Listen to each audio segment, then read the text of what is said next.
समस्या अगर बड़ी है तो ये सोचकर चलना कि हमारा विश्वास और हमारा परमात्मा उससे बड़ा है।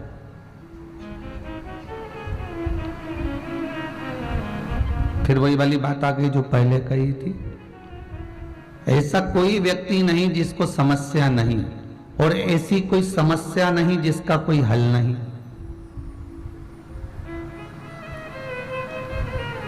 अगर दुख आया है तो उसका कुछ तो हल होगा, तकलीफ आई है तो उसका तो कोई हल निकलेगा ही।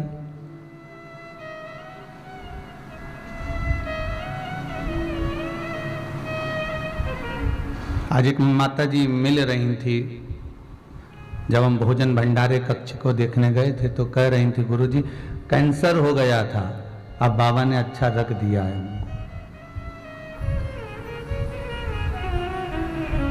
अब कुछ भी नहीं है। और दूसरी रिपोर्ट की जांच भी कराई तो उसमें कुछ नहीं निकला। विश्वास तो है ना भगवान पर, और अगर उस परमात्मा पर भरोसा है, उस परमात्मा पर विश्वास है तो बाल मां का नहीं हो सकता। समस्या मान लो बहुत बड़ी भी है, बहुत बड़ा दुख भी सामने खड़ा हो गया, तो तुम तैयारी रखना कि उस भोलेनाथ के आगे टिकने वाला नहीं है, उस विश्वनाथ के आगे टिकेगा नहीं। आपका जो व्हील पावर है वो मजबूत होना चाहिए। दुख आता ही क्यों है? दुख आने का कारण क्या है? किस लिए आया? दुख आता ही इसलिए है कि आप संभलो।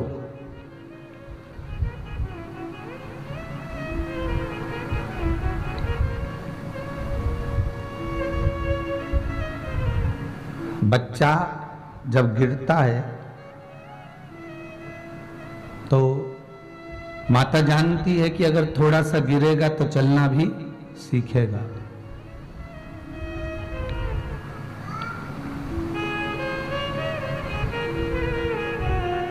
कहीं एकांत में अगर बच्चा चलता है और गिरता है तो संभल जाता है, पर अगर उसके मम्मी पापा के सामने अगर बच्चा गिरता है तो रोता है।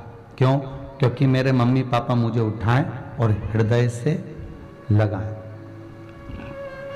ये मेरे माँ बाप, ये मेरे माता पिता मुझे हृदय से लगाएं, इसलिए बच्चा रोता। अकेले में गिर जाता तो उठ जाता, झाड़ झुड़ के नहीं उठ जाए, फिर उसको कोई दिक्कत नहीं।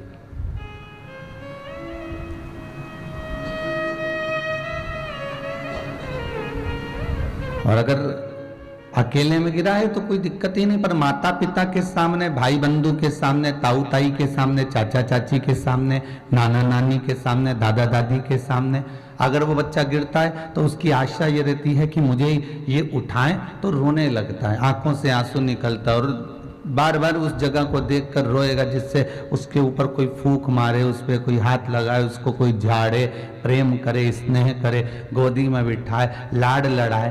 तो उसी तरह भगवान दुख क्यों देता है? भगवान भी चाहता है कि मैं इसका पिता हूं, मैं इसका बुजुर्ग हूं, ये मेरे पास में आए और मुझसे कहे और मैं इसको फिर गोदी में बिठाऊं, मैं इसको अपने पास रखूं, मैं अपने करीब में इसको रखूं, इसको फिर मैं दूर ना जाने दूं, अपने करीब में रखकर, अपने पास में रखकर इसके जीवन की मैं सार्थकता को सिद्ध कर दूं।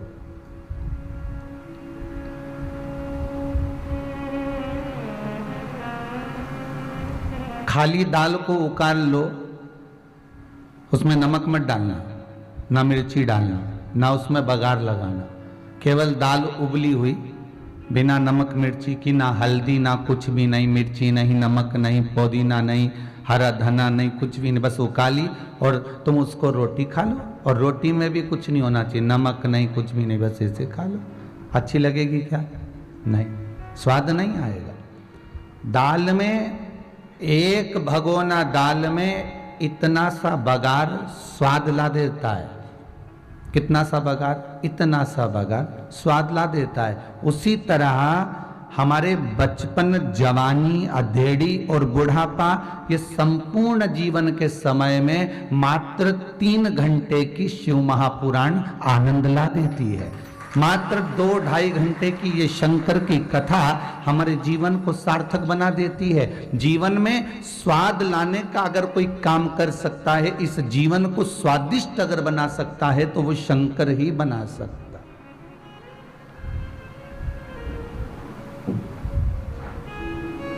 तुम राम को भजो तो राम को भज लो, तुम कृष्ण को भजो तो कृष्ण को भज लो, तुम शंकर को भजो तो शंकर को भज लो। ना राम अलग है, ना कृष्ण अलग है, ना शिव अलग है, तीनों एक है। ब्रह्मा विष्णु सदा शिव जानत, अर्थात जो बुद्धि से विहीन है वो भेद समझेंगे कि ये ब्रह्मा अलग है, विष्णु अलग है, ये शंकर अलग है। पर अगर कोई बुद्धि से प्रबल है तो वो समझ जाएगा ये तीनों एक।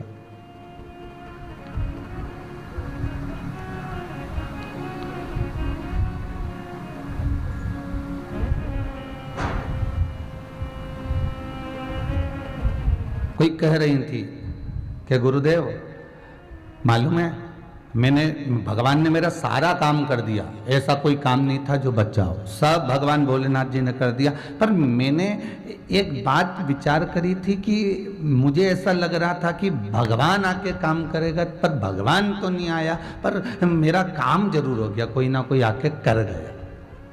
ठीक है, आपको एक कथा में कहा था क्या भगवान आएगा तुम्हारे सामने? नहीं आएगा। अगर शंकर जटा धर कर आ जाए, गले में नाग पहन कर आ जाए, जटा जूट बांध कर आ जाए और खूब बढ़िया त्रिशूल और डमरू लेकर और तुम्हारी गलियों में घूमता हुआ शोर मचाता मचाता आ जाए, तो तुम उससे क्या पहचानोगे? यशोदा जी के दरवाजे पर भगवान पहुंच गए, यशोदा जी ने पहचाना क्या? श्री कृष्ण के दर्शन करने चले सदा शिव गोकुल में, अली गली में शोर मचावे, चले सदा शिव गोकुल में। यशोदा रानी से जाकर कहा कि मैं भगवान का दर्शन करना चाहता हूं, मुझे दर्शन करा दो। कौन कराए? जटा बंधी हुई है, गले में सांप पड़ा हुआ है, भस्मी रमी हुई है, ऐसे को कोई अपना पुत्र दे सकता है? नहीं। आखिरी में जब शंकर जी ने देख लिया कि ये मुझे देने वाली नहीं है, तब शंकर जी ने दूसरे ब्राह्मण का रूप रख लिया और ज्योतिषाचार्य बनकर यमुना जी के घाट पर जब हाथ देखने के लिए बैठ गए, तब यशोदा जी खुद बेटे को लेकर आ गई और भगवान की गोद में दे दिया। भगवान जिनसे समझ गए कि कली काल में संसार में मृत्यु लोक में अगर किसी से मिलने जाना है तो रूप बदल कर जाना। तो तुम ये अंदाजे में मत रहना कि शंकर जी आएंगे और काम कर कर जाएंगे। शंकर जी किसी को भेज देंगे और काम हो जाए। एक कितनी सुंदर कथा है। एक ब्राह्मण था और उसकी धर्म पत्नी। ब्राह्मण बड़ा सत्कर्मी था, भगवत भजन करने वाला, स्मरण करने वाला, नाम जाप करने वाला। उसकी पत्नी भी थी अच्छी, भले मंदिर नहीं जाती थी, भले पूजन नहीं करती थी, पर पति को देखकर बड़ी खुश होती थी, क्योंकि वो अगरबत्ती भी लगाते, दिया बत्ती भी करते, भजन भी करते, कीर्तन भी करते। वो मंदिर नहीं जाती हो, वो कभी अगरबत्ती लगाने नहीं जाती, वो दिया भी नहीं लगाती, घर में तुलसी को भी पानी नहीं डालती, पर वो खुश बड़ी होती कि मेरा पति तो कर रहा है ना, बहुत है। बस वो दिन भर आराम से अपनी, हो सकता है दिन भर व्हाट्सएप चलाती होगी, वो फुल एंजॉयमेंट में अपना जीवन निकालती है,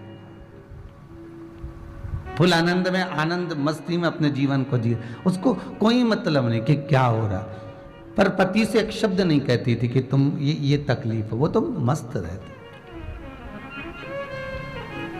पंडित जी जाते, पूजन पाठ करते मंदिर की, जो दक्षिणा मिलती उससे अपना घर चलाते।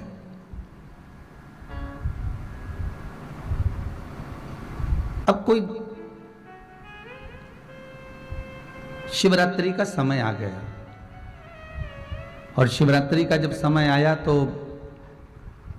शिवरात्रि के पहले 2-3 महीने पहले से मंदिर में भीड़ कम आने लगी।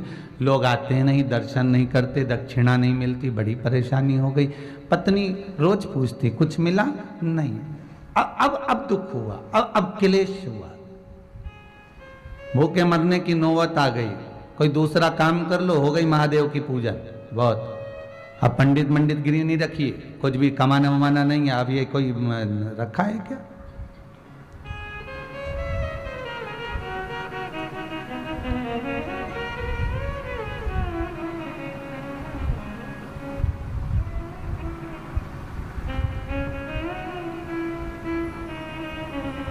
अब दुख है,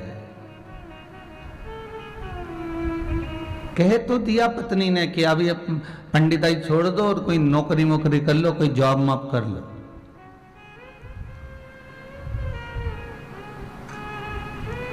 एक कोई पंडित जी का मैसेज था कि गुरुजी मैंने पंडिताई सीखी है और मेरा मन खूब करता है कि मैं पंडिताई करूं, पर मेरे बहन भाई कहते हैं कि सबकी शादी हो गई, तेरी शादी नहीं हो रही, तो पंडिताई छोड़ेगा तब शादी होगी।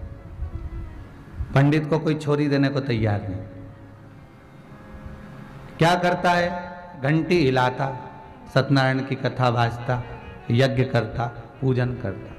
हमने उससे एक ही बात की, तो चिंता मत कर, अगर तू सच्चे मन से भगवान की सेवा कर रहा है, दक्षिणा मिल रही है नहीं मिल रही है, 100 रुपये मिले 50 रुपये मिले, रात भर एक वो महिला संगीत में डांस करने के लिए कुछ लोग आते हैं, कुछ वेटर काम करने आते हैं, तैयार होकर थोड़ी घंटा 2 घंटा 3 घंटा भोजन सर्व करते हैं, परोसते हैं, उनको लोग 1.5 2 हजार रुपये दे देते हैं और पंडित रात भर बैठ कर शादी कराता है, उसको 500 रुपये मिल पाता, पूरी रात बैठा सो।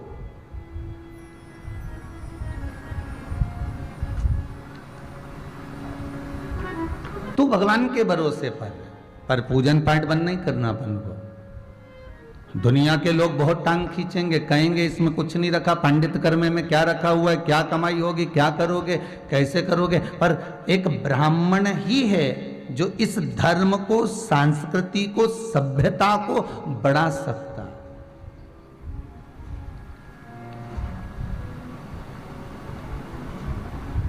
तो छोड़ना नहीं।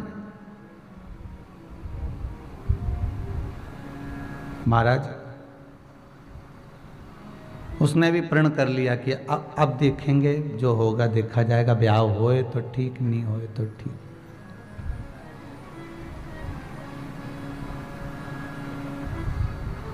बाबा जब कृपा करो तो हारना नहीं।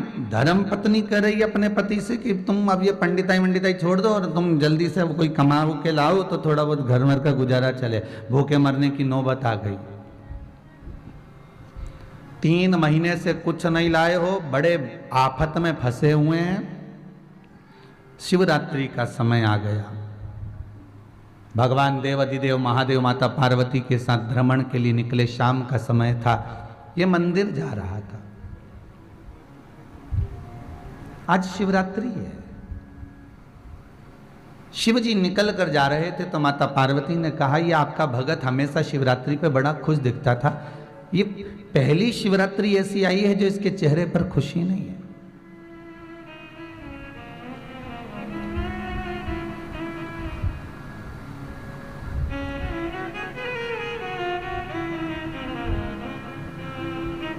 पहली बार इसके चेहरे पर खुशी नहीं है।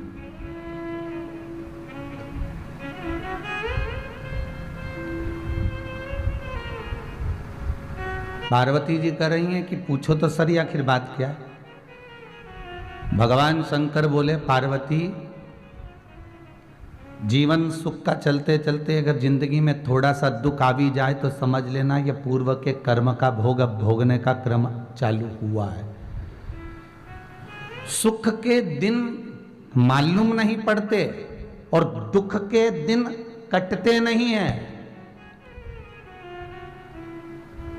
भले दुख 4 साल का, 3 साल का, 2 साल का, 1.5 साल का हो, पर उसको काटना बड़ा कठिन पड़ जाता है, बहुत कठिन।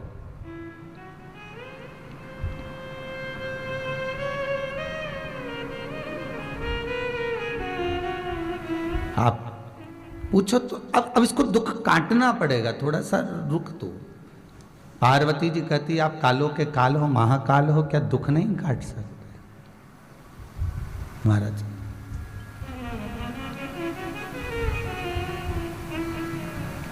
आप तो सर्वस्व हो, सब कुछ कर सकते हो, फिर दिक्कत क्या है? महाराज मेरा भोला उज्जैन को काल, गौरा मैया महाकाली।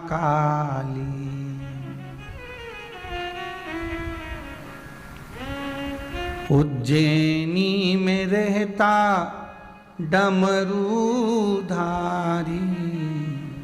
मेरा शिव, मेरा शंकर, मेरा त्रिकालदर्शी, मैला कैलाशी, अविनाशी, जो सर्वस्व निवास कर रहा है, हर जगह घूम रहा है, भ्रमण कर रहा है, क्या वो दुख नहीं काट सकता? शिव कह रहे हैं कि दुख तो काट दूंगा, तू कह रही है तो मैं अभी काट देता हूं, चिंता मत कर। पार्वती जी ने पूछा इसने जिंदगी में पुण्य तो करा है ना? शंकर जी बोले हाँ पुण्य तो करा है। मंदिर में पूजन करी, वो दक्षिणा के लिए करी कि कमाई होगी तो घर चलेगा। मंदिर में पोछा लगाया तो इसलिए लगाया कि सफाई रहेगी तो 4 लोग ज्यादा आएंगे। बुआरी काढ़ी इसलिए काढ़ी कि यहाँ सफाई होगी तो लोग आनंद में बैठेंगे, बैठेंगे तो कुछ देंगे। प्रसाद बांटा इसलिए बांटा कि कुछ मिलेगा, प्रसाद देंगे तो कुछ प्राप्त हो जाए। चरणामत दिया तो इसलिए दिया कि कुछ मिल जाएगा। मस्तक पर तिलक लगाया इसलिए लगाया कि कुछ रुपया मिल जाएगा। पर इसने संपूर्ण कार्य, आरती भी उतारी तो इसलिए उतारी कि थाली में कोई कुछ जम के तो बोलो चढ़ा देगा। सब काम इसने करा तो कुछ पाने के लिए करा, पर एक काम इसने ऐसा करा जिसमें इसने पाने के लिए नहीं करा। तो पार्वती जी ने पूछा वो कौन सा काम है? शंकर भगवान कहते हैं जब ये बेलपत्र चढ़ाने बैठता था ना तो दिल से चढ़ाता था। ये बेलपत्र चढ़ाने बैठता था तो दिल से चढ़ाता था। बेलपत्र चढ़ाते समय इसके मन में कुछ मांगने का भाव नहीं आता था। शंकर भगवान कहते हैं इसने अपने जीवन में जितनी बेलपत्र चढ़ाई होगी उतनी बेलपत्र के बराबर इसको धन प्रदान करना अब मेरा काम है। अब मैं संपदा दूंगा, अब मैं संपदा प्रदान करूंगा। अब शंकर और पार्वती की बात एक बनिया ने सुन ली जो कहीं सामान लेकर जा रहा था। खूब सारा पैसा धेला उसके पास में, और उसने शिव और पार्वती की बात उस जंगल में सुन ली कि इसको जितनी बेलपत्र इसने चढ़ाई है, और चढ़ाई हुई बेलपत्र पंडित जी के घर पे रखी है ठंडी करने के लिए, विसर्जन करने के लिए। वो बेलपत्र जितनी होगी उतना ही इसको धन मिलेगा। अब बनिया ने सोचा क्यों ना सारी बेलपत्र मैं ले आऊं तो उतनी बेलपत्र का धन मुझे मिल जाएगा।